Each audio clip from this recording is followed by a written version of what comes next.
Good morning. Our hand today is going to be Pocket Queens. This is a 5NL game. We've got 6 players. Folds to me in the cutoff. I open raise. This is decent raise first in. Probably 6-handed. You could skew this more towards big cards. But this is probably a full ring game that drifted down to six-handed. This guy's first hand at the table.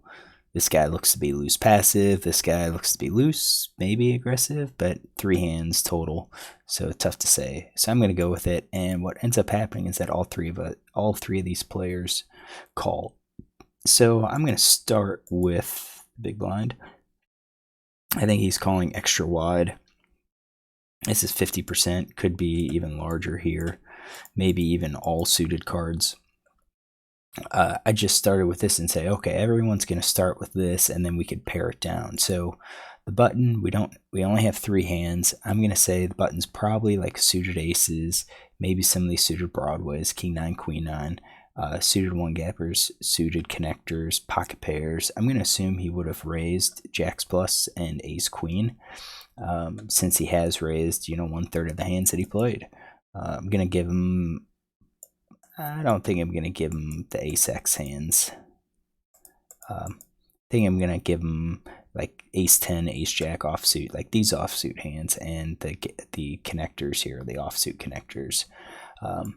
Small blind's going to be wider, so I do have all of his aces, ace-x hands. I have the suited kings. I've got your Broadway, all of the Broadway, all the pocket pairs below, queens and below. Suited connectors, suited 1-gappers. He's going to be a wider range since he already has a call, and he also seems to be a little bit passive here. So I think we have all of our hands. So the flop comes out ace 9-8, which, I mean, it's okay. Not what I want to see. I think there's going to be a lot of aces out here, and there's really not a whole lot that we could do with those aces. So how do we proceed with this? I think this could be a hand where we just kind of check call. Both of these players could be trapping with their aces. I think if they have ace-x hand, they're going to check call no matter what. So I don't think I'm going to have a whole lot of fold equity with them. I mean, I do have fold equity, especially this guy's going to have a lot of hands that missed. I think he's going to connect, with 9s plus. So we could say 9s plus, give that the cutoff that he would call his flush, open-ender, probably a gut shot. If we set this up as his check calling range, he's, 60%, almost 60%, so he's going to be folding over 40%. That could be okay. If we do the same thing for this player, and say he's going to call with, any of his 9 plus, middle pair plus, flush draws, gut shots, open-enders, something like that, he's almost at 70%, so 30%. So he would be 40% for one guy to fold, 30% for the second guy to fold. Then this guy will give the same thing. I think he's going to be a little bit tighter, but I'm still going to say middle pair plus. We'll include the gut shots because we're at 5NL and players tend to play loose. That's 63.3%. If we get rid of the gut shot, he's going to be at 46. So you've got 3 probabilities. In order to win this hand with our bet, we have to get them all to fold. I don't think that's going to be the case. Now it helps us if the 9s fold because we're ahead of those, but right now we block straights. So 10 jack, we block the queens. I don't want to bet. Pot's already at 12. I don't want to bet half pot, get 1 or 2 calls, and then we're setting up a pretty big bet size on the turn and possibly on the river. So I think checking here is appropriate for our hand, and I think because of that, we're going to be checking quite a few of our hands here. So I think any of our top pairs are going to likely be a check. Obviously, I think, let's see here, we're going to be betting sets. I think we're going to bet 2 pair. And then our top pair, I think we're going to be betting like ace-king, ace-queen. Then I think the ace-jack, ace-10 start to become somewhat of our checks. And then again, we're going to be like at ace-2, ace-3, ace-4 could be our bets. And these could be a little bit value, but we're trying to fold out some equity. I think all of these hands are going to be checks. The under pairs. I think flush draws are going to be bets. Open enders are going to be bets.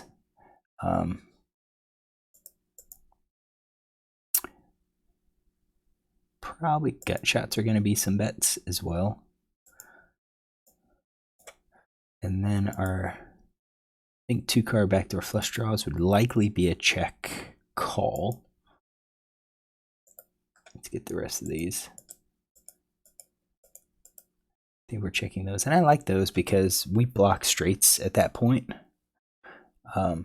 So if we bet, we're basically folding out some of those hands. It's less likely we're going to have open enders in ranges. So I kind of like the check there. And I think we're check calling.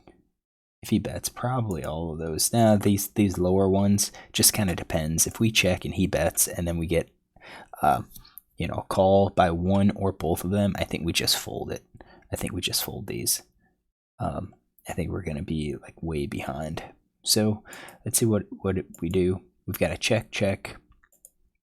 I check, and then villain 1 check. So let's clean up this hand.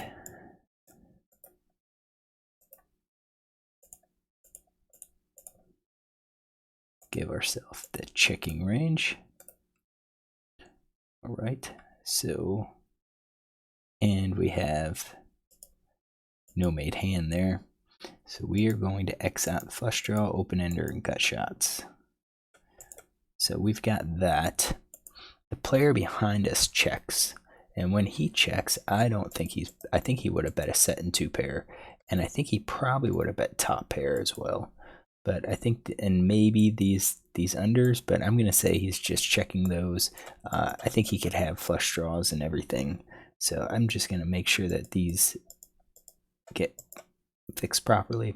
So I think this guy, we're going to be ahead of that guy. We don't know about these two because of the way the hand played out. So ace of diamonds comes out. That's actually pretty good because it makes it less likely that an ace is out there. 2 aces are accounted for. We're still 3 players. I mean, it's still possible for both of these playing that ace-x, their ace-x hands.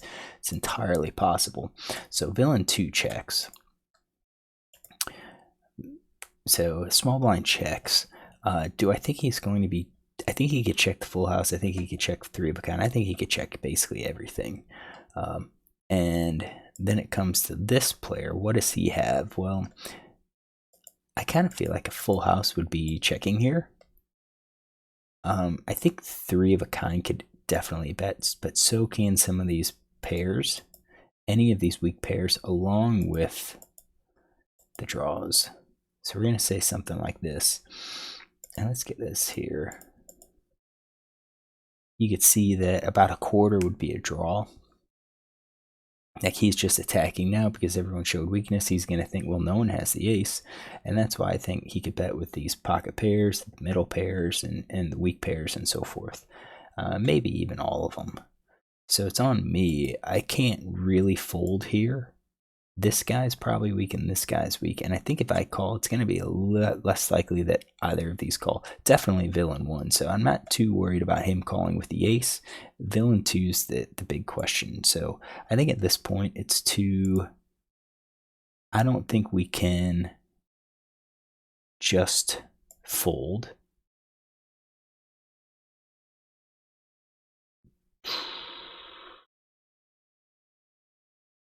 I don't think we can just fold here.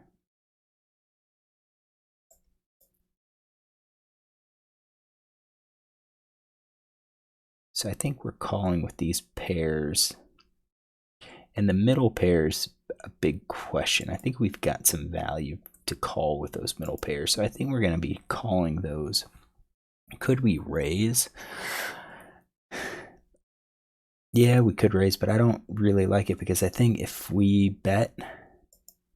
raise, I think the only hands that are going to call will be 3 of a kind. He dumps all of these, whereas we just call. He might bet again with some of these pairs that we're going to probably call again, check call. So I think we're keeping him in his range if we call.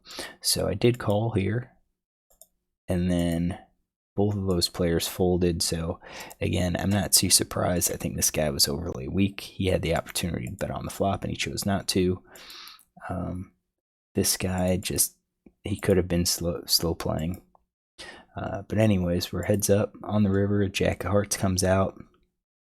That's actually pretty good, because if villain had 10 jack or 9 jack or something like that, he has a pair. He's now,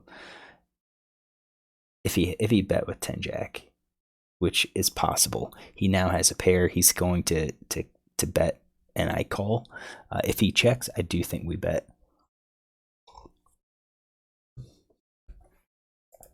So it's one of those things. If he checks, to me, we're betting full house. We're betting 3 of a kind. I think we're betting pocket pair less than the top card. I don't know if we're betting middle pair. Maybe.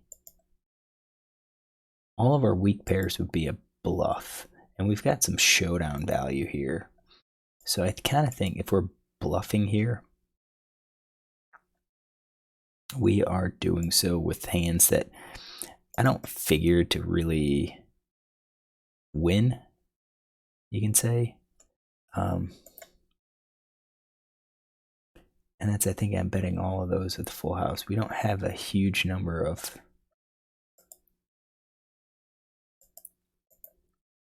weak hands. Maybe something like this. Our tens could be check calling. Something like that. I think we would bet, because I think based on how the hand played out, he's definitely going to check raise with a full house. Actually, I think if he checks, I'm gonna discount the full house. I think I'm gonna discount the straight, and I think 3 of a kind probably continues betting here for value. I think all of those are going to be checking, and then what is his call? I think he calls with all of these middle pairs. I don't think he calls with all of the weak pairs. So I think what we're going to call is something like that. So that's all 9s plus. And let's get rid of these nothing. He's not going to call with those.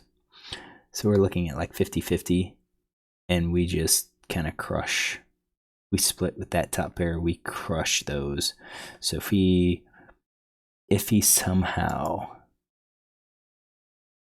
actually, let's just color code that because we beat that. If he's somewhat playing tricky, where's these other ones? Oh, hold on. I was gonna say, I think he just checks those. I think he took a shot. So we're looking at that. We beat 32.6%. I mean, basically all the hands we beat. If he happens to check call, we're looking at 19%. I think this is valid. I think we bet that proportion. So he bets 15. That includes full house, 3 of a kind.